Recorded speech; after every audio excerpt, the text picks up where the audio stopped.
गुरु कृपा बिना प्राप्त किए हुए ललिता की साधना ना करें। अगर तुम्हें भोग और मोक्ष दो ही चाहिए तो गुरु की आज्ञा का पालन करें और तुम आ जाए, मैं तुम्हारे भोग और मोक्ष संसार में तुम्हारे को राज्य धन धान्य सब कुछ दोगी और मोक्ष भी प्रदान करूंगी। लेकिन गुरु का होना बहुत जरूरी है, बहुत आवश्यक है, ये बात ललिता ने कहा। और ललिता का आरंभ करने से पहले मैं बहुत बार बोलता हूँ, गुरुमंडल की पूजा की जाती है। आपने ललिता, अगर ललिता की सच्ची पूजा की जाए, श्रीयंत्र की सच्ची पूजा की जाए तो 9 घंटे पूजा होती है माता की पूरे नवारणों के साथ बिंदु तक पहुंचने की। और उनके मंत्र में इस तरह कहा गया है, श्रीनाथादि दुर्त्रयं गणपति पीठत्रयं भैरवं सिद्धं बटुकत्रयं पदिवं धृतिक्रमण्डलं वीरान चतुष्षष्टकं वीरावली परिष्ठम श्रीमन्मालिनी मंत्रासहितम वंदे गुरुमंडल। गुरुमंडल की आराधना बिना किए माता श्रीयंत्र की पूजा नहीं करनी चाहिए। और जो गुरु की आज्ञा और गुरु मंत्र करता है वो ललिता माता की पूजा करने के लिए पूर्ण रूप से श्रेष्ठ कहलाया जाता है। और जब माता ललिता ने भंडासुर को मारने के लिए कहा था वो 2 थी, एक माघ पूर्णिमा और एक माघ द्वादशी। आज उस दोनों शक्तियों में श्रेष्ठ शक्तियां हुई, एक राजमातंगेश्वरी और दूसरी वाराही। ये 2 शक्तियां आज माता वाराही का उद्भव दिवस है, श्रेष्ठ दिवस है। इसलिए मैंने आज इसके दिन श्रीयंत्र के ललिता माता की पूजा करने का दिन चुना है। ये माघ पूर्णिमा के दिन भी माता ललिता की पूजा जो करते हैं, अपने जीवन में पूरे वर्ष में ललिता पंचमी, माघ पंचमी, माघ पूर्णिमा, इसी दिन ललिता की पूजा करता हूँ, क्योंकि उस माता तक पहुंचने के लिए बहुत श्रेष्ठता चाहिए और उस श्रेष्ठता के साथ माता की पूजा करनी चाहिए। वैसे ललिता की खड्गमाला हो, आपके जीवन में किसी प्रकार का दोष हो, आपको भोग अनुभव नहीं हो रहा हो, आपके घर में सुख संपत्ति नहीं हो, जिसको घर नहीं है, जिसको पुत्र नहीं है, जिसका विवाह नहीं हो रहा है, वो अगर आज के दिन माता की पूजा करता है तो सारे दोषों से मुक्त होकर, किसी भी दोष है उस दोषों से मुक्त होकर वो विवाह कर लेता है और श्रेष्ठता के साथ भोग और मोक्ष दोनों को प्राप्त करता है, ऐसा कहा गया। इसमें हम कहते हैं कि इसके साधक कौन कौन थे। श्रेष्ठ साधकों के नाम में महर्षि दुर्वासा थे, जो अहंकार के प्रतीक थे। उन्होंने माता श्रीयंत्र की, श्रीदेवी की ललिता माता की साधना करते हुए कहा था, माँ मैं अगर क्रोध भी करूं उसमें लोक कल्याण हो, ऐसा मेरा अहंकार होना चाहिए, ऐसा होना चाहिए। आप देखते हैं दुर्वासा को क्रोध भट्टारक कहा गया है। उसका क्रोध कहीं पर भी किसी को भी उसके इनके गुस्से के कारण राम लक्ष्मण हो और कोई भी देवता हो उनके क्रोध को डर जाते थे। वो श्री ललिता के साधक उपासक थे। नंबर 2 में आता है माता लोपामुद्रा। लोपामुद्रा कहते हैं कि इस संसार में लोपामुद्रा, मैंने कल साधना में बताया था कि जो मेरा दिया हुआ मंत्र करते हैं संसार में देवताओं के साथ किसी को भी वशीकरण कर सकते, पेड़ को, वृक्ष को, पशु को, पक्षी को, किसी को भी वश कर सकते हैं जो मैंने दिया हुआ मंत्र करते हैं। आपको लास्ट टाइम मैंने कहा था कि लोपामुद्रा के पति के रूप में अगस्त महर्षि थे। अगस्त महर्षि गिड्डे थे और लोपामुद्रा अच्छी ऊंची थी, लेकिन अगस्त महर्षि मंत्र और उसमें सब सिद्धहस्त थे, बहुत ही सिद्धि प्राप्त किए थे। उसने मन ही मन अपने पिताजी को कहा कि मैं महर्षि अगस्त से शादी करना चाहती हूँ। बोली दीवानी हो गई क्या? उनको गुस्सा आ गया तो भस्म कर देंगे वो। सिर्फ पिताजी आप आज्ञा दो, बाकी का काम मैं देख लेती हूँ। अरे कैसा देख लेते तुम्हें, आपको क्या करने का? वो तो बोले तो सही, आज्ञा देते हो तुम्हें अगस्त महर्षि शादी कर सकती हूँ तो ठीक है, तू प्रयत्न कर ले। महर्षि अगस्त जंगलों में तपस्यारत थे। वो तो उत्तर भारत में थे, फिर मेरु पर्वत देवताओं करने के बाद वो दक्षिण भारत में आ रहे थे। और लोपामुद्रा, आपको अगर पता है या नहीं पता है तो लोपामुद्रा श्रीशैलम के जंगलों में ही साधनारत थी। उनके ऋषि का आश्रम वही था और कभी ये सोच भी नहीं सकते थे कि अगस्त महर्षि दक्षिण की तरफ, उत्तर भारत भगवान शिव ब्रह्मा कैलाश आदि को छोड़कर इधर क्यों आएंगे। लेकिन लोपामुद्रा ने पिताजी की आज्ञा लेकर साधना आरंभ कर दी। तो पिताजी बोले बेटे अगस्त्य या महर्षि इधर काय को आएंगे, पिताजी आप छोड़ दो मुझे, आपने कहा है।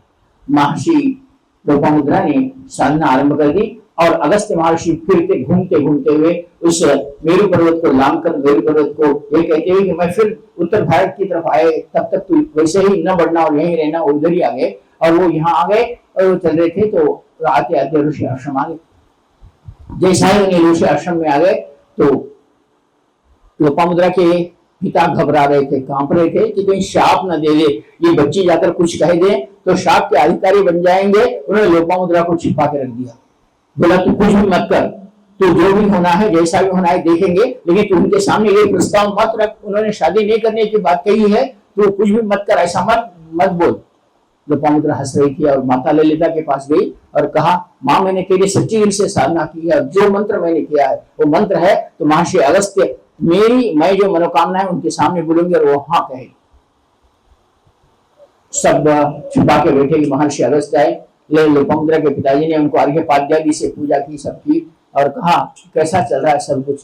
तो उन्होंने कहा कि मुझे और आगे जाना है, मैं समुद्र की तरफ जा रहा हूँ और जीवन में मैंने जो कुछ किया है मेरे शिष्यों के साथ मैं जा रहा हूँ। बातों बातों में अगस्त्य महर्षि ने कहा कि यह जो मेरा प्रयाण है ये मैं पूर्ण करके फिर उत्तर भारत तुम्हारे की ओर कब जाऊंगा नहीं, लेकिन इधर ही सारे शिव जी और सभी को इधर ही लाऊंगा, इधर ही उनकी स्थापना करूंगा, ऐसी मेरी इच्छा है। तो उनकी इस इच्छा को देखकर उन्होंने कहा कि ये तो बहुत बड़ी इच्छा है, कैलाश के शिव जी इधर कैसे आएंगे, महाविष्णु बद्री केदार वाले सब देवता इधर कैसे आएंगे।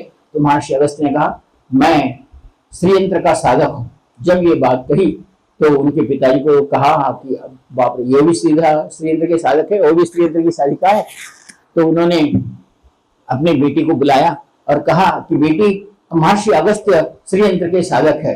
बेटी ने उनके चरण स्पर्श किए, नमस्कार किया और कहा, महर्षि अगस्त्य जी आप श्रेष्ठ हैं, लेकिन मैं ये कहती हूँ शिव जी को बिना शक्ति के कुछ प्राप्त नहीं हुआ, विष्णु को बिना लक्ष्मी की शक्ति के कुछ प्राप्त नहीं हुआ, न ब्रह्मा को सरस्वती की शक्ति के न प्राप्त हुआ। आप अकेले ये युद्ध कैसे लड़ेंगे? आप अपने साथ अपने शक्ति को लेते हैं तो बहुत अच्छा हुआ। अगस्त्य महर्षि उसके बातों में देखकर परेशान हो गए कि ये लड़की इतनी धीरता के साथ मेरा कैसा करे। मैं चाहती हूँ कि महर्षि अगस्त्य जी, मैं भी श्रीयंत्र की उपासना करती हूँ और मैं आपके साथ अगर शादी कर लूं तो आपकी इच्छा बहुत पूर्ण हो सकती है। अगस्त्य महर्षि 1 मिनट तक चकरा गए कि ये लड़की इतनी धैर्य के साथ मेरे कैसे गए, बाप कर कांप रहा था कि श्राप न दे दे। जब अगस्त्य महर्षि ने लोपामुद्रा की तरफ देखकर कहा और उनके पिताजी को कहा कि हमारी शादी का विवाह निश्चय करो, मैं विवाह करना चाहता हूँ। तब पिता ने कहा कि वाह, लड़की हो तो ऐसी और साधना हो तो ऐसी। और लोपामुद्रा ने कहा कि यह जो मंत्र करता है वो देवताओं को भी वशीकरण करने की श्रीयंत्र की उपासना करता है। वो किसी भी 10 महाविद्या के किसी भी देवता को भी अपने पास वशीकरण करके साथ में लाता, तो कहीं भी बैठा हो, चाहे अमेरिका में बैठे हो चाहे ब्रह्मांड में कहीं बैठे हो, उस देवता को आना ही होगा। इस मंत्र के साथ जो वशीकरण मंत्र करता है, ये लोपामुद्रा ने इस मंत्र को किया। इसके बाद इसके तीसरे साधक थे रावण, चौथे साधक थे इसमें कार्तिवीर्यार्जुन, 5वें साधक थे सप्तऋषि, ऐसे सभी लोग हुए। जब इस साधना में पता चला कि सूर्य के पुत्र के रूप में जो वाली आए थे, वाली में भी ये साधना सिद्ध हुई, वो महाबली थे और उनके पास इस विद्या की श्रेष्ठता थी कि जो भी बलवान उनके सामने आता था उसकी आधी शक्ति वाली को आ जाती थी। यह भी श्रीयंत्र की ही साधना थी। बाद में जब ये पता चला तो हाँ, हनुमान जी ने भी ये साधना संपन्न की और कहा कि कहीं जब तक सूर्य चंद्र है उससे बलवान आदमी मेरे पास कोई बलवान आदमी आकर नहीं करेगा। ऐसा बल प्रदान करने के लिए श्रीयंत्र की साधना बलवान हनुमान जी ने भी ये साधना संपन्न की, ऐसा कहा जाता है। तो आज उस राजमातंगेश्वरी और वाराही देवी की श्रीयंत्र की साधना है। जो अपने जीवन में 10 महाविद्या या भोग और मोक्ष को प्राप्त करना चाहते हैं वो श्रीयंत्र की साधना को कर सकते हैं। और केवल आज के दिन एक विशेष मंत्र, मैंने जो ऐसे 3 मंत्र कहे हैं उसकी 11 आहुतियां तिल, गुड़ और घी, या तिल, गन्ना और घी से आहुतियां, केवल 11 आहुतियां भी प्रदान करते हैं। उनको श्रीयंत्र के उस मंत्र को करने के बाद उनको उस सिद्धि की प्राप्त होती है, जो वशीकरण हो, बलवान शक्तिवान बनने की साधना हो, या फिर हम इस संसार में चाहने वाले हमारे से कभी हमारे गुस्से के सामने कोई शत्रु अगर हम सामने आ जाए और इस मंत्र के सामने हम अगर क्रोध करके उसको देखें तो थर थर कांप जाएगा, उसके सामने शत्रु अपने सामने टिक नहीं सकेगा। ऐसी विशिष्ट शक्तियां लेकर वो इस साधना को संपन्न करता है। लेकिन इसके पीछे तत्व है, वो तत्व है मन, चित्त और अहंकार। ये 3 त्रिपुर कहलाए गए। हर मनुष्य में मन है, चित्त है, बुद्धि है और अहंकार, ये तीनों में भरा हुआ।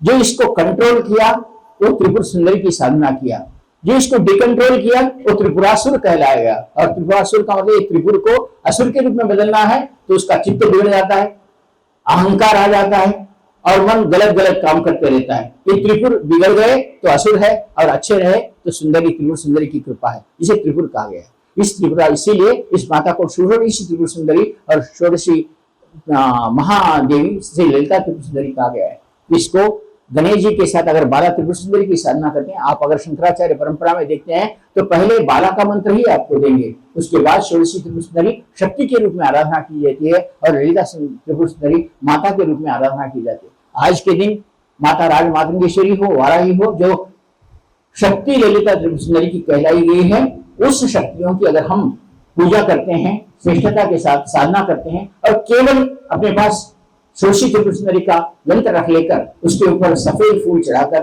सफेद अक्षर चढ़ाकर हवन होने के बाद उस हवन का भस्म उस यंत्र को देखकर हमारे घर में रखते हैं तो हम इन 3 गुणों से परिपूर्ण होते हैं। एक, भोग मोक्ष को तो प्राप्त ही करते हैं, क्रोध, हमारे क्रोध से संसार भी डर जाता है, हम वशीकरण किसी देवता को भी वशीकरण कर सकते हैं, और तीसरा नंबर, इस संसार में हम भोग और मोक्ष प्राप्त करने के लिए किसी भी देवता का वशीकरण कर सकते हैं, किसी देवता को हम महान बलवान बन सकते हैं, हमारे अहंकार को हम कंट्रोल में सकते हैं और त्रिपुरों को जब जीतते हैं तो हम देवता तत्व और देवता के रूप में पूजे जाते हैं। ऐसी इस ललिता त्रिपुर सुंदरी की साधना आज के दिन जो संपन्न करता है, जो इसका हवन करता है, केवल 11 आहुति डालता है और उस यंत्र को घर में स्थापना करता है, उसके ऊपर केवल सफेद पुष्प चढ़ाकर इस मंत्र को केवल 11, मैं नहीं कहता कि आपको ललिता की साधना पूर्ण 9 घंटे करो या 99 करो, क्योंकि उसका बहुत कठिन रूप से उसकी साधना है, उस साधना को कोई नहीं कर सकते। आपके जीवन में अगर आप चाहते हैं कि आप भोग और मोक्ष दोनों को, यानी घर दार सर्व, पति पत्नी बच्चे सभी सुख शांति के साथ रहे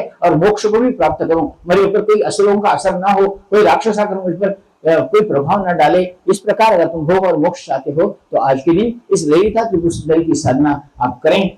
मैं आपको 10-15 मिनट का समय देता हूं, आप ललिता यंत्र को ला लें, मैं मंत्र देता हूं, उस मंत्र को आप संपन्न करें, उसके बाद मैं आहुति भी करवाऊंगा। जो लोग यंत्र की स्थापना अपने घर में करते हैं, ये यंत्र पीढ़ियों तक काम आने वाला है, आपको 10वां अध्याय सिद्ध करने वाला यंत्र कहा गया है और देवताओं को आकर्षित करने वाला यह साधना कहलाई गई है। मैं आपको आशीर्वाद देता हूँ कि आप 15 मिनट में इस यंत्र को और इस यंत्र को लेकर इस साधना के लिए तत्पर जो भी साधक है, जो इच्छुक है, वो यंत्र लाकर यहाँ आप मेरे सामने बैठ जाए। मैं आशीर्वाद देता हूँ।